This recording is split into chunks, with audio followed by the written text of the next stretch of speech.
Meus caros e minhas caras alunas, estamos na aula 10, já perto de completar 2 terços do curso, e eu tenho colocado muitas aulas extras que são, no fundo, aprofundamentos em questões mais atuais. Então, se uma notícia bomba, nós precisamos falar a respeito. No ambiente escolar, no ambiente presencial, isso naturalmente, organicamente acontece.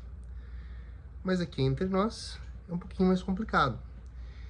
Então eu tenho que contar com a assiduidade. A assiduidade é estar sempre cumprindo com aquilo, né? Dá uma olhadinha, ativa o sininho para que você receba a notificação quando eu posto um vídeo novo, tá? Eu tenho procurado postar vídeos o dia todo, aliás, todos os dias, né? O dia todo, porque hoje foi um dia corrido. Imagina um dia corrido. E é isso. Essa vai ser a primeira parte.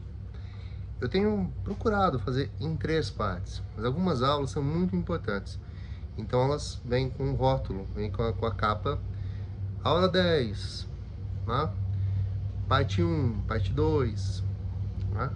Mas você já pode ficar sabendo que eu coloco aula 10, parte 1, um de 4, né? Ou um de 3. Pode ser que eventualmente sejam necessários mais vídeos, tá? Vou reiterar que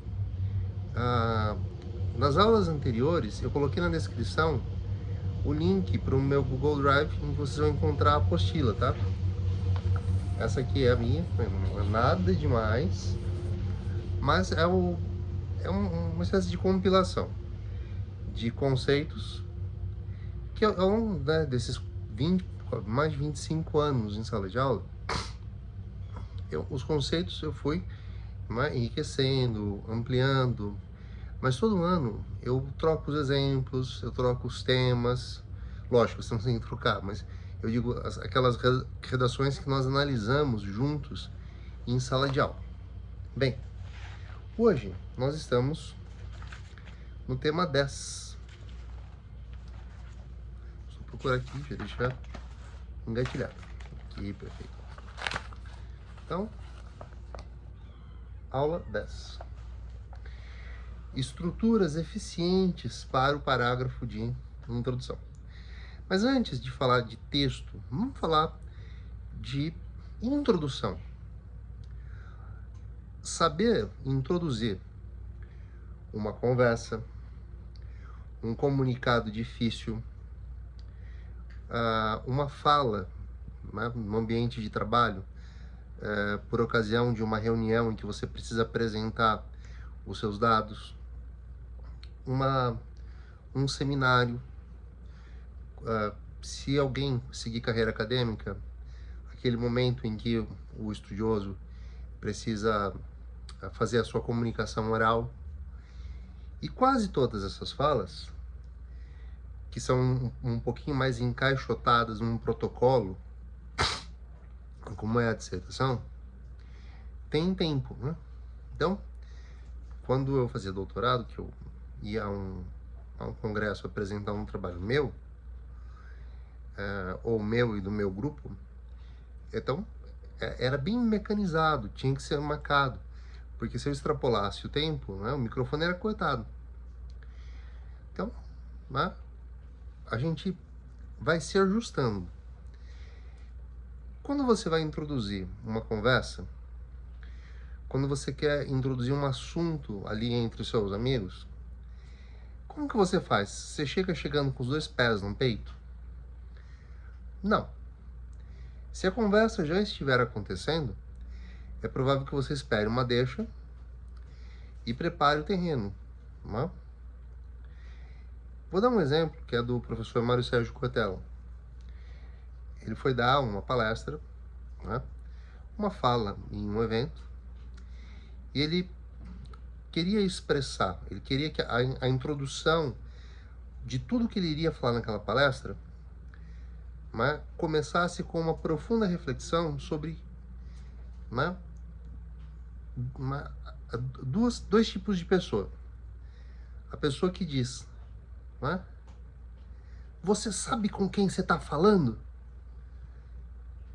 E do outro lado, a pessoa que, né, raramente encontra essa primeira.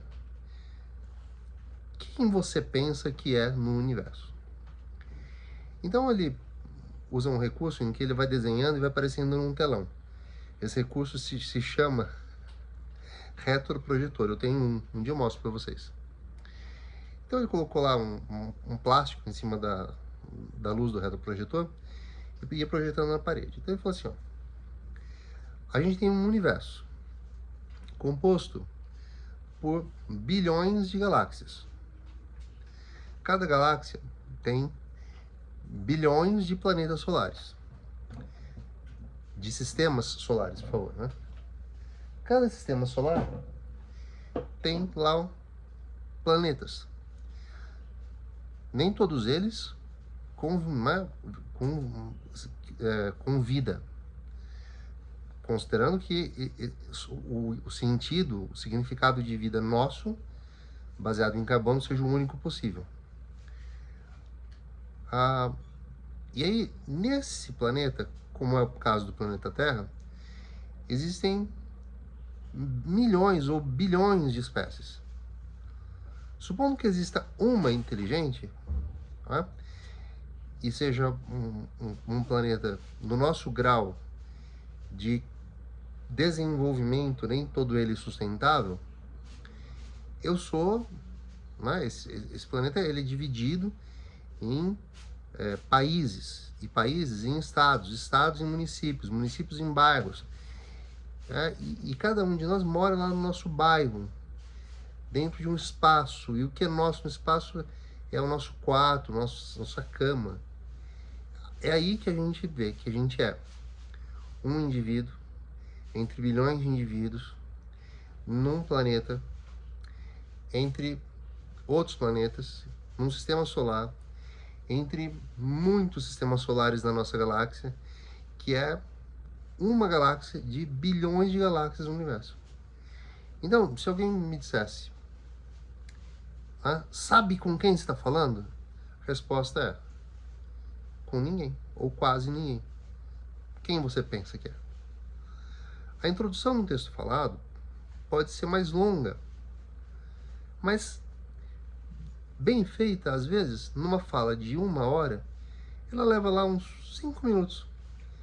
Qual que é a função da fala? Capturar a plateia. Porque se a plateia ri, se a plateia faz anseio, há vários sentimentos que podem ser provocados por uma boa introdução.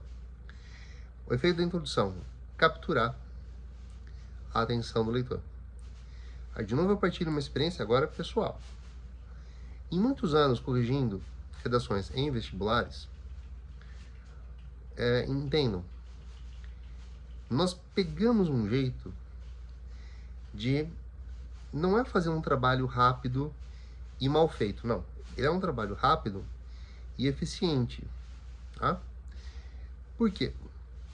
Uma introdução, quando bem feita, promete.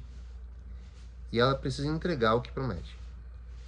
Isso que ela precisa entregar de qualquer jeito. Mas quem faz um desenvolvimento, que é o núcleo da redação, bem feitinho, obviamente, é capaz de fazer uma boa introdução. Tá? Então, no projeto de texto, você analisa o tema e eu vou apresentar estruturas eficientes para que isso funcione. Mas se lembre, o tema, né, pode ou não ser abordado na introdução, a gente vai discutir um pouquinho isso, antes de falar das estratégias. Mas, a introdução, eu diria que ela faz 3 movimentos. Um movimento contextualizador. Agora, como que eu contextualizo? Eu posso contextualizar de várias formas. Todo tema de redação se insere num contexto histórico. Então, uma estratégia que é por fato histórico se justifica. Depois, o segundo movimento é o de fazer com que a menção ao fato histórico e às vezes uma breve explicação dele permitam encaixar o tema, porque aí quem está lendo sabe, opa, essa pessoa acertou o tema. Se vai desenvolver bem, veremos, mas acertou o tema. E o terceiro movimento é: apresenta a tese claramente ou levanta questionamentos que podem ser sendo respondidos ao longo do desenrolar. Então, as estratégias que nós vamos explorar aqui, elas são basicamente a de contextualiza o tema, insere a conexão, contextualiza, insere a conexão com a contextualização e a escolha. Tese já explícita na introdução ou perguntas que vão sendo respondidas ao longo do texto. Tudo isso você faz em 6, no máximo 7 linhas, porque é preciso que o desenvolvimento seja robusto. E no caso do Enem em particular, que o desenvolvimento seja robusto e que a proposta de intervenção completa caiba lá no final. Tá?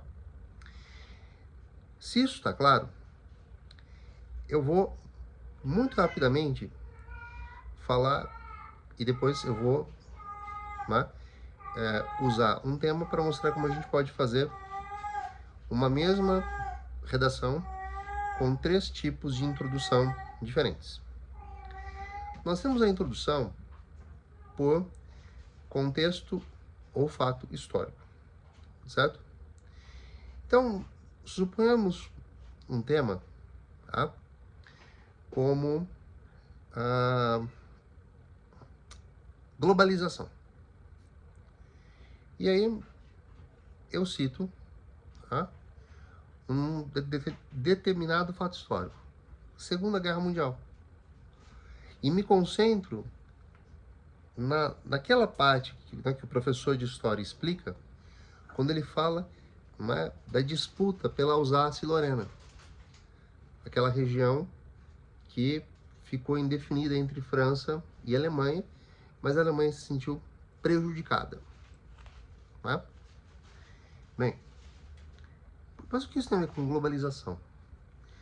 Globalização, conceitualmente, é um processo das relações, né, internacionais, relações que são de comércio, mas também são de tratados políticos, de questões bélicas. Né? Então, a globalização é um todo complexo. É lógico que tinha muito mais em jogo na disputa pela Alsácia e Lorena. Tá? Quando nós passamos para a etapa seguinte, que é, assim como no episódio que deu início, ou que motivou a Segunda Guerra Mundial, tá? A globalização tem muitas facetas, tem muitas camadas a serem escavadas, a serem compreendidas. E tal como um fato histórico, é preciso ser analisada sob óticas distintas. E aí você traz a sua tese. A tese é, hoje, sendo bem honesto, se há quem acredite num pleno liberalismo econômico, tá, a globalização pode, no máximo, necessitar de ajustes, de um sistema de pesos e contrapesos. Quando se fala em sistema de pesos e contrapesos,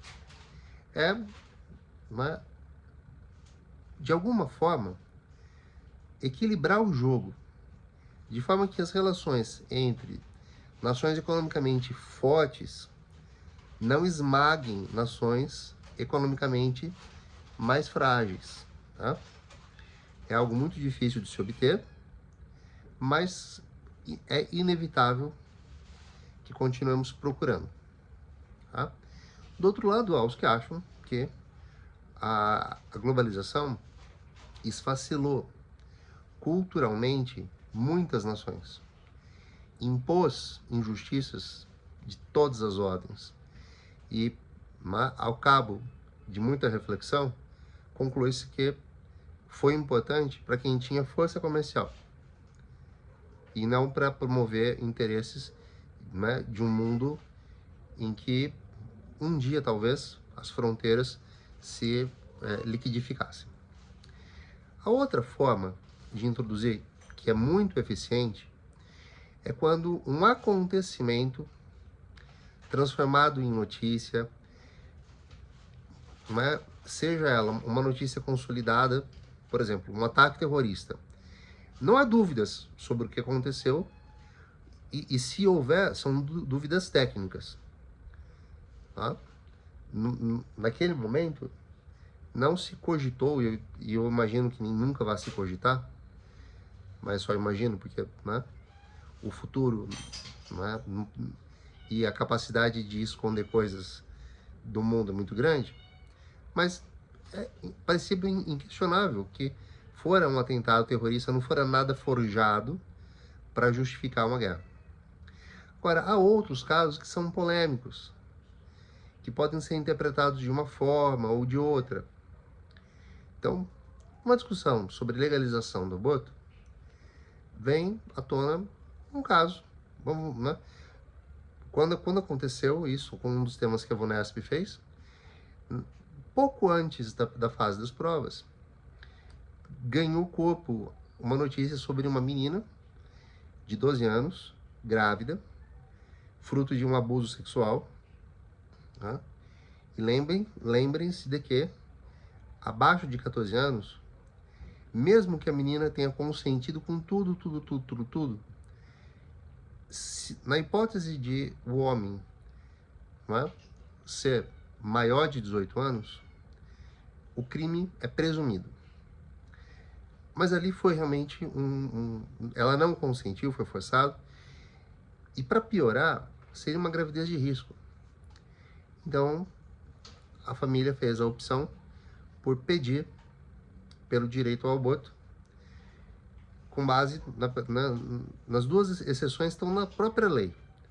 Abortar é crime, salvo se a gravidez for fruto de estupro e ou a vida da mãe correr risco. E a terceira hipótese, essa que está na jurisprudência do STF, que é quando o feto dentro da mãe, ele tem cabeça, mas lá dentro não tem cérebro. É o anencéfalo.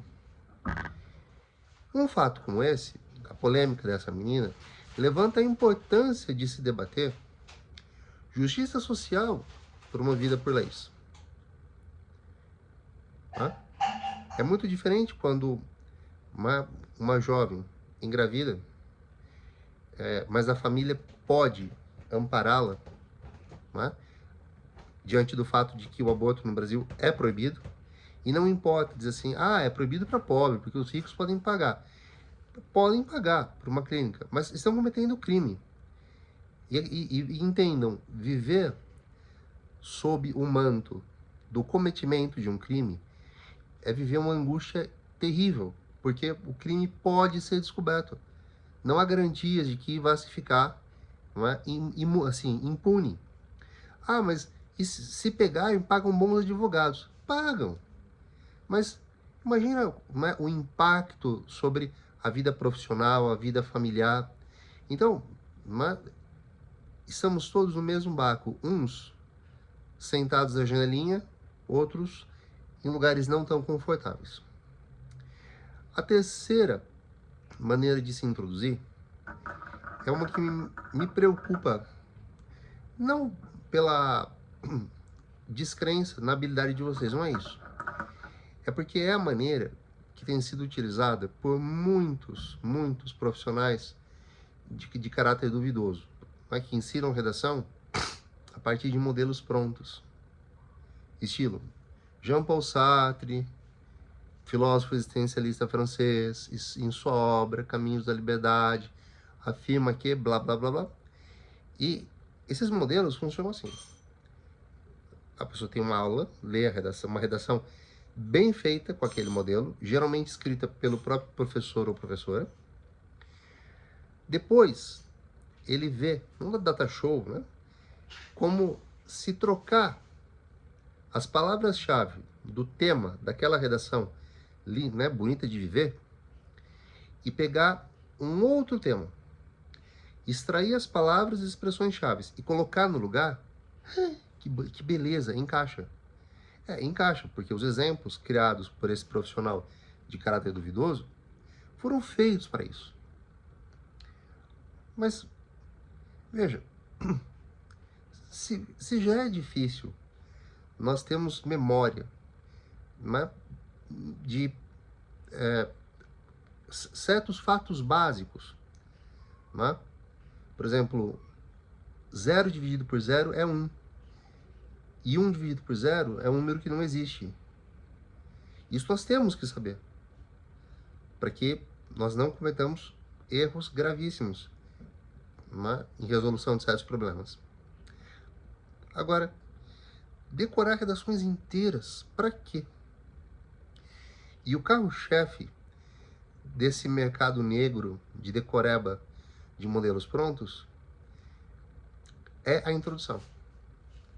Porque depois que ela foi bem feita, a introdução simplesmente vai puxando a introdução, ela vai puxando o desenvolvimento, seja ele em 2, né, D1, D2, ou em 3 parágrafos, D1, D2, D3, e a conclusão. Então, a primeira parte, nós paramos por aqui.